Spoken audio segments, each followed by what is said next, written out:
The big story at 5, that Wauwatosa police detective shot in a neighborhood on lockdown as a swarm of officers search for their suspect.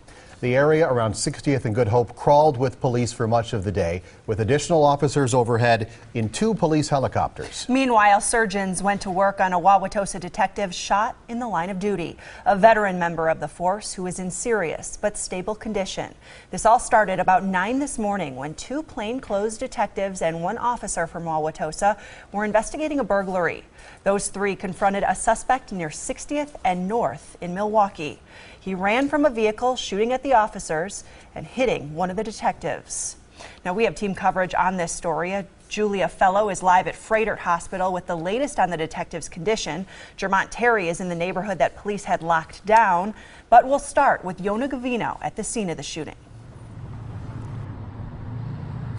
Yeah, right now, guys, I just learned that the Wauwatosa police detective who was shot below the waist. He is in serious condition. Just got out of surgery over there at Freighter Hospital and is expected to be in the hospital for several days. But right now, let's take a look at video from earlier. It shows the intense manhunt as several law enforcement agencies joined in trying to find this suspect. It all started this morning when Wauwatosa detectives and an officer confronted the suspect in a car in a parking lot. The suspect opened fire and shot one of the detectives. He's now, as I said, out of surgery and recovering. The suspect ran away, and police say he's armed with a semi-automatic pistol and extremely dangerous. We don't want to release a photograph because at this time that photograph still needs to be used for photo arrays and photo lineups.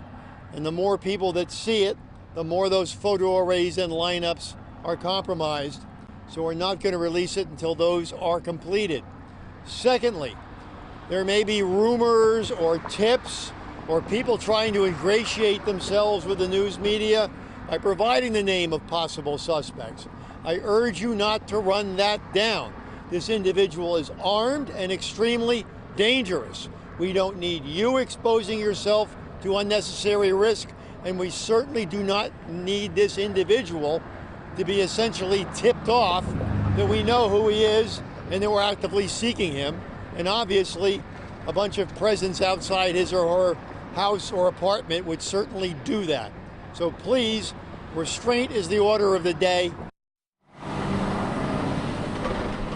And the 52-year-old detective who was shot, we're told, has been on the force for 25 years. We're also told that officers returned fire, at least 1, but Chief Ed Flynn tells us that he doesn't believe the suspect was hurt. We're live here at 60th and Good Hope. Yona Gavino, today's TMJ4. All right, thanks, Yona.